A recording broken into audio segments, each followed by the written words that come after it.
beri nama pedang ini Naga Puspa. Selamatkan dia.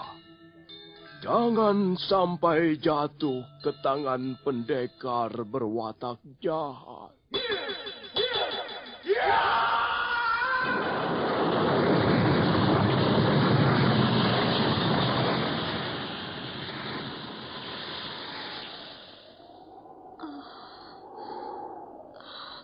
Kakang Kamandanu, kau masih juga tidak percaya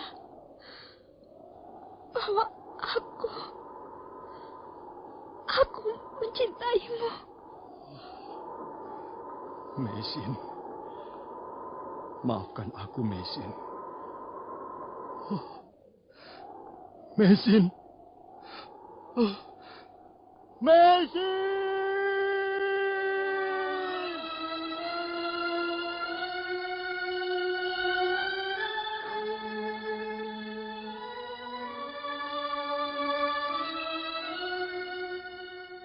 Tutur Tinula.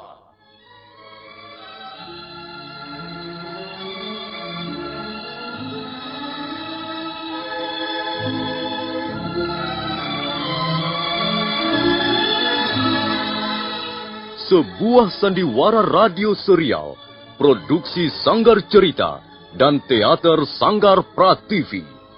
Sebuah kisah dengan latar belakang sejarah runtuhnya Singasari dan berdirinya Kerajaan Majapahit.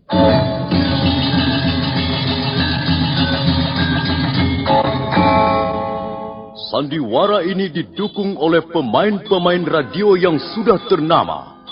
Ferry Fadli, Ivone Rose, dan Eli Ermawati.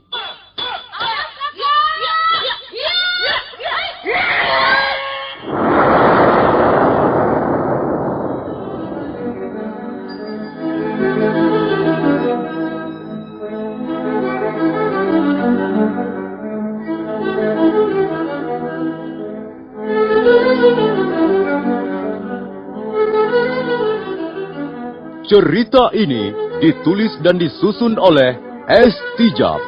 Teknik dan montase dikerjakan oleh Rudi Tinangon dan Joko SP. Sutradara Y. Rudi Wartono.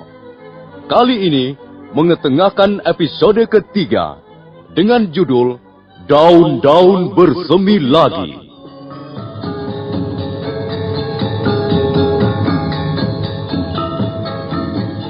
Dalam seri yang ke-71 ini didukung oleh para pemain. Edi Dosa sebagai Lo Sisan, Eli Ermawati sebagai Mesin, Burhan sebagai Aki Pamiji, Ani Ruslianti sebagai Nyai Pamiji, Lukman Tambose sebagai Empu Tong Bajil, Haryoko sebagai Empu Renteng, M. Pratomo sebagai Kebo Kluyur, dan pembawa cerita Nusri. Selamat mendengarkan.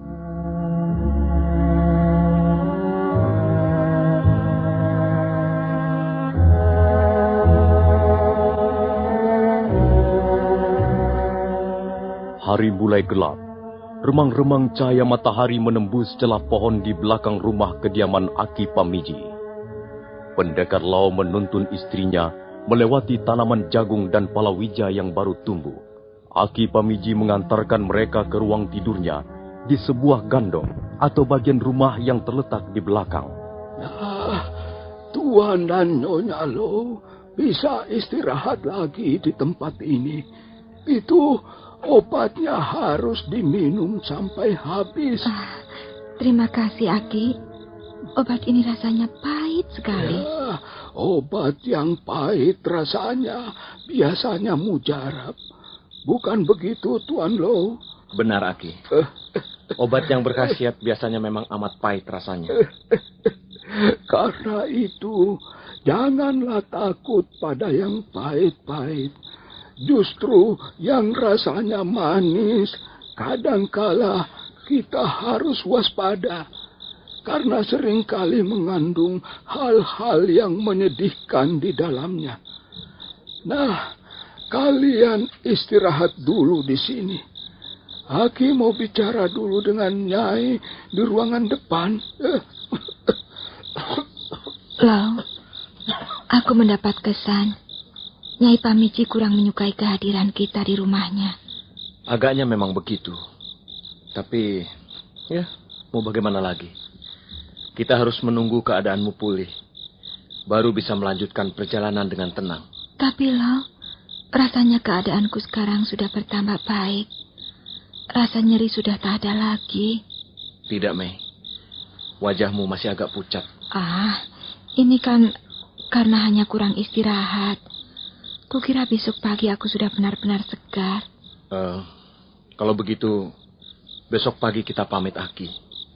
Kita tinggalkan tempat ini. Menurut Aki, banyak orang-orang berkeliaran di daerah ini. Dan mereka mencari kita.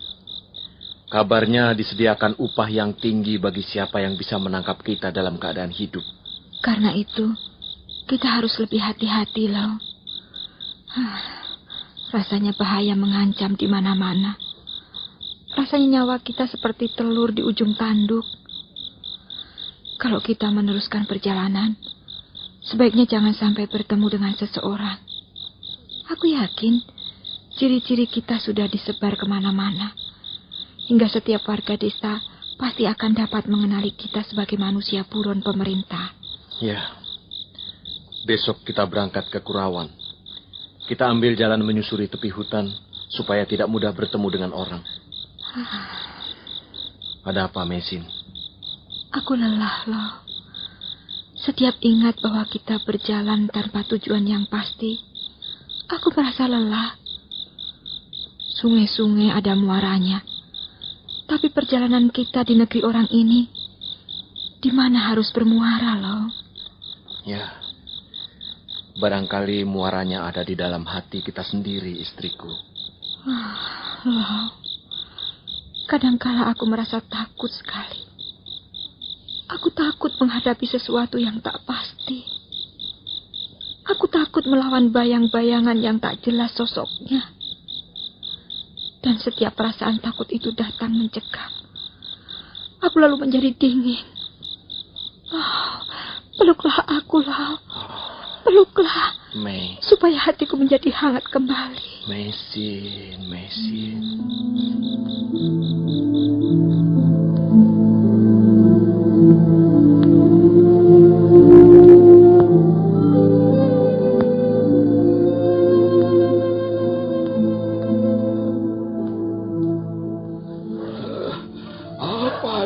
Lakukan di situ, Nyai?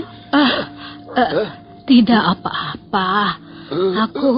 Aku baru saja selesai menjerang air untuk tamu kita itu. Apakah mereka sudah kau bawa kembali ke rumah, Aki? Ya, sudah. Mereka istirahat di gandok belakang. Oh, syukurlah. Nyai, kau kelihatan sangat gelisah. Ada apa? Tidak ada apa-apa. Aku tidak gelisah. Kau jangan berdusta padaku. Lebih baik kalau ada sesuatu yang kurang menyenangkan, katakan terus terang. Sudah kukatakan, tidak ada apa-apa, Aki. Kau menyembunyikan sesuatu, bukan? Kau ini ada-ada saja. Aku menyembunyikan apa? Makin tua, makin mudah curiga saja. Kau menyimpan uang ringgit? Dari mana kau peroleh uang itu, Nyai? Aku menabung, Aki. Sudah sejak lama aku menabung. Aku tidak percaya. Pasti kau telah memperoleh uang itu dengan cara yang tidak pantas. Aki, aku bukan keturunan maling atau rampok. Uang ini uangku sendiri, tahu? Iya, tapi dari mana kau peroleh uang ringgit itu? Dari manapun ku peroleh uang ini, bukan urusanmu. Tidak bisa begitu, Nyai. Bisa saja begitu. Mengapa tidak? Tua-tua begini, aku masih bisa bernama laki-laki. Aku yang bertanggung jawab dalam rumah ini. Kau tidak boleh berbuat sesuka hatimu tanpa sepengetahuanku. Dengar, Aki. Selama ini mana pernah kau membuatku senang? Hah? Mana pernah kau memberiku uang sebanyak ini untuk membeli barang-barang yang kuperlukan? Kerjamu hanya menanam jagung dan ubi kayu. Mana bisa ditukar dengan ringgit sebanyak ini? Kau mata duitan. Dan kau sudah loyo. Kau tak mampu menghasilkan sesuatu kecuali hanya untuk makan. Aku sudah tua, Nyai. Kau pun sudah nenek-nenek. Sebentar lagi kita akan dikubur. Aku tidak bernafsu mengumpulkan uang seperti anak-anak muda itu. Aku sudah merasa bersyukur karena Yang Maha Kuasa masih memberi kita seteguk air dan sesuap makanan. Kalau kau ingin kaya, ingin banyak duit, bukan di rumah ini tempatnya. Oh, kau jadi mengusir aku ya? Baik. Aku tidak mengusirmu, Nyai. Tapi kau sendiri yang membuat dirimu merasa diusir. Aku juga tidak betah menemani kau di rumah gubuk ini. Apa enaknya tinggal di sini? Kau pun selalu mencari menang sendiri. Kau terima orang numpang sembarangan saja tanpa lebih dulu berunding dengan aku. Apa itu adil? Nyai, kalau kau masih gatal menggenggam uang ringgit seperti itu, lebih baik jangan bicara soal keadilan. Tidak cocok. Tidak akan ketemu. Keadilan itu justru membutuhkan pengorbanan, membutuhkan olah rasa dan pengertian yang besar. Sekarang kau bicara seperti layaknya seorang penghulu agama. Maaf, Aki. Maaf, Nyai. Tuan Lo, jangan dengarkan kata-kata istri saya ini, Tuan. Dia memang begitu. Barangkali Nyai ada benarnya juga, Aki. Kehadiran kami di sini memang tidak pada tempatnya. Tidak, Tuan Lo. Tuan Lo jangan beranggapan begitu. Saya benar-benar tulus ingin menolong Tuan dan Nyonya Lo. Jangan dengarkan wanita tua ini. Dia memang begitu. Suka bawel, suka rewel.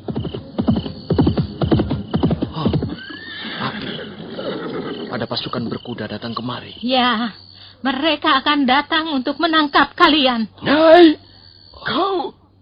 Aku kenapa? Kau pasti telah menerima uang dari Kebuk Luyur. Ya, memang. Apa salahnya aku terima hadiah uang ini? Tua bangka tak tahu diri. Kau telah menerima suap dari Kebuk Luyur. Sungguh memalukan. Aku malu, Nyai. Aku malu. Lebih baik ku buang uang ringgit ini. Jangan, ini uangku. Jangan, Aki. Uang ringgit ini tidak halal. Uang setan. Aki, kau buang uangku. Kau sebarkan uang ini seperti tidak ada harganya. Memang tak ada harganya. Seperti kau. Kau itulah yang tidak ada harganya. Laki-laki jompo, tidak punya otak. Dan kau wanita tua tak punya hati. Menyesal aku mengajakmu tinggal bersamaku di rumah ini. Hanya mengotori sisa-sisa umurku saja. Ada banyak orang di sekitar rumah ini. Iya, tenanglah, Mesin. Tuan Lo, maafkan dia, Tuan Lo. Gara-gara dia, maka orang-orang itu berdatangan kemari. Sudahlah, Aki. Aki dan Nyai tidak bersalah. Kamilah yang tidak tahu diri. Kami memang orang-orang buronan. Kami pantas hidup tidak tenang. Mesin. Iya, Lo. Kita terpaksa menghadapi mereka. Oh ya, bagaimana keadaanmu sekarang? Kalau terpaksa, aku masih bisa bertarung barang 10 jurus. Kau tidak perlu khawatir, Lo. Kalau begitu, marilah kita sambut mereka. Maaf, Aki, kalau kehadiran kami membuat suasana rumah Aki menjadi tidak tentram lagi. Hati-hati, Tuan Lo. Jumlah mereka cukup banyak.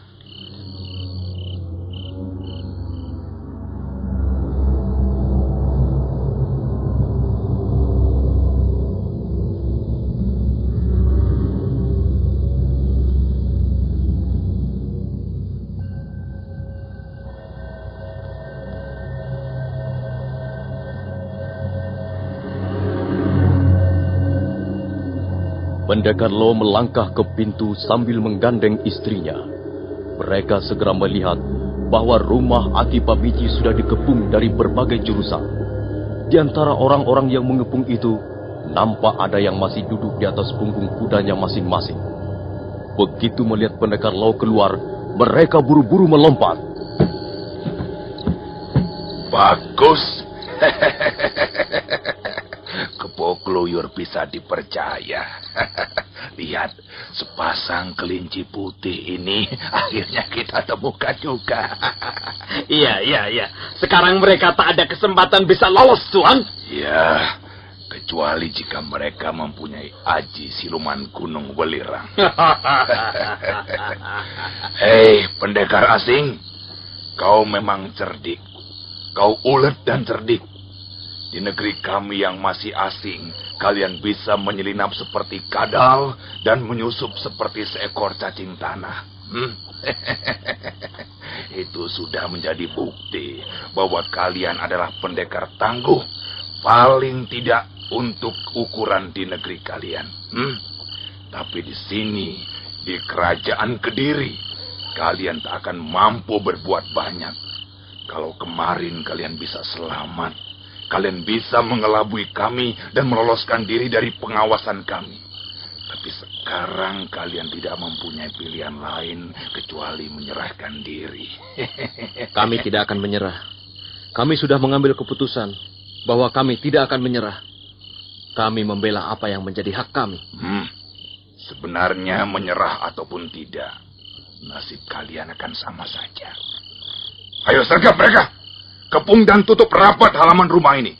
Jangan sampai ada ruang yang bisa mereka gunakan untuk meloloskan diri. Tunggu, Kakang Bajil. Coba kalian pikir lebih panjang sedikit. Tidak ada gunanya kalian memberikan perlawanan. Kalian justru bisa mati konyol. Jika kalian sedikit bijaksana, mungkin Kakang Bajil akan bersikap lebih lunak. Mesin, kau sudah siap? Sudahlah. Kami tidak membutuhkan sikap lunak. Kami sudah banyak menderita selama di negeri ini. Kami dikejar-kejar, diburu tanpa tahu apa kesalahan kami. Kami diperlakukan seperti pencuri yang pantas diburu dan ditangkap. Hayo, kami memang tidak mempunyai pilihan yang lain. Majulah, tangkaplah kami, bunuhlah kami.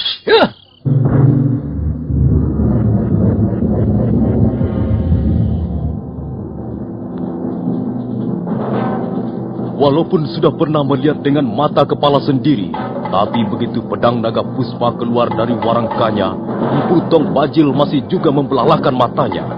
Demikian pula yang lain. Semua tertegun sesaat, dan sebagian ada yang melompat mundur. Pendekar Lo sudah bertekad akan melawan habis-habisan. Mesin berdiri merapat ke pinggang suaminya. Ayo, kalian jangan diam seperti patung perunggu. Sergap mereka. Jangan ragu-ragu. Jangan takut kalau sampai kalian terpaksa membunuh dua orang asing ini.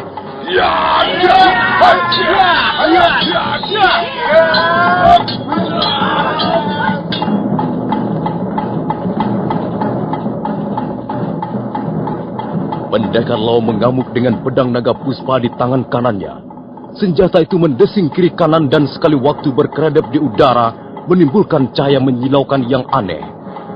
Suatu ketika, pedang naga puspa menjambar sebatang pohon, dan pohon yang perkasa itu pun roboh, bagaikan terbabat oleh ratusan beliung sekaligus. Pohon roboh!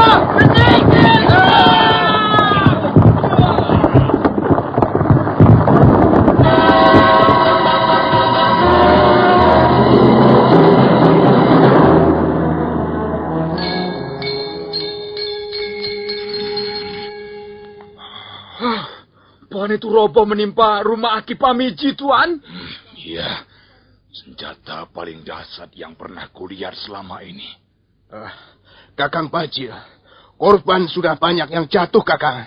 Kita harus merampungkan masalah pendekar asing ini sekarang juga, Kakang. Setan belang! Biar aku yang membunuh orang-orang seberang lautan ini. Kalian bersiap menyerang perempuannya. Ya! Sambil menengus keras, Empu Tong Bajil melompat mundur sejauh 3 batang tombak. Kemudian pendekar lereng Tengger itu menyiapkan aji segara geninya yang terkenal dahsyat. Hati-hati, orang bodoh itu mengeluarkan ilmu andalannya. Iya, dan kau juga harus hati-hati. Nampaknya pendekar yang lain mengincarmu.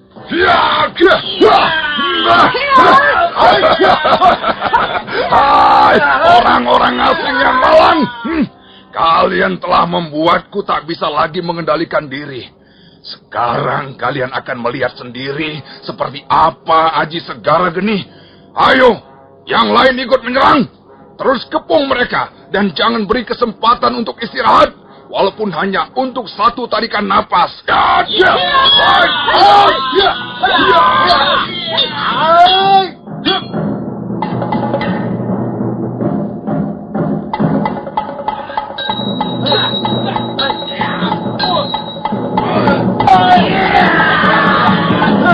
Kali ini pendekar Lau benar-benar bertarung dengan mati-matian. Dia harus menghadapi Empu Renteng, Dewi Sambi, dan Empu Tong Bajil yang terus-menerus menggempurnya dengan aji segara geni. Tubuhnya berkeringat karena arus pusaran angin yang ditimbulkan aji segara geni. Tapi Empu Tong Bajil sendiri juga harus berhati-hati karena lawannya menggunakan pedang yang ampuh sekali. Suatu ketika, Empu Tong Bajil melihat kesempatan yang amat bagus.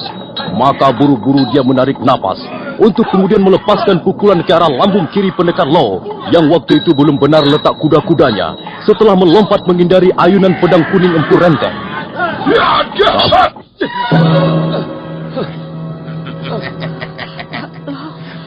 Kau kenal, Lo? Kau memuntahkan darah, Lo? Nyawa kalian tinggal sejengkal lagi. Kalau kalian tidak juga mau menyerah, kalian akan mati di tanganku. Lo, lebih baik kita menyerah saja, Lo. Tidak, kita tidak boleh menyerah, Mei. Kita jangan sampai menyerah.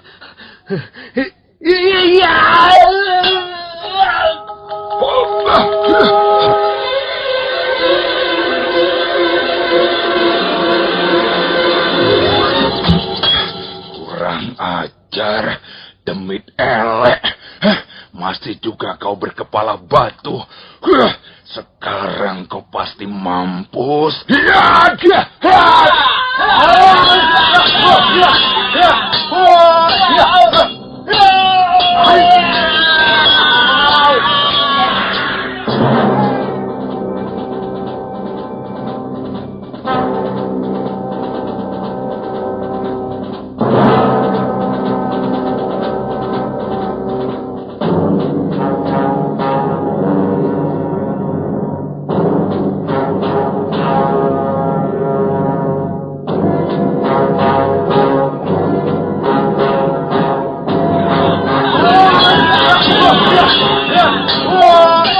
Kali ini keadaan pendekar Lau benar-benar gawat. Sementara Empu Tong Bajil terus memburunya dengan serangan-serangan maut. Pada saat keadaan pendekar Lau sudah hampir tak bisa menyelamatkan diri, mendadak sebuah bayangan muncul. Bayangan orang bercadar merah itu langsung menggebrak Empu Tong Bajil hingga pendekar Lau selamat dari ancaman maut.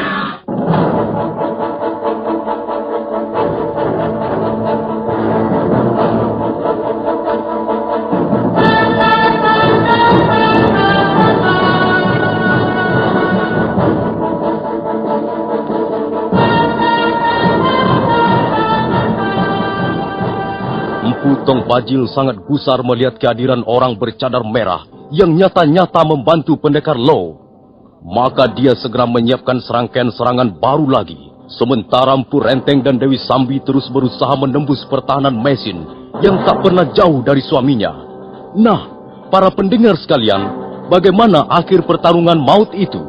Apakah yang akan dialami pendekar Lau dan Mesin? Dan siapa orang bercadar merah yang telah menolongnya? Silakan menunggu seri berikutnya. Sampai jumpa.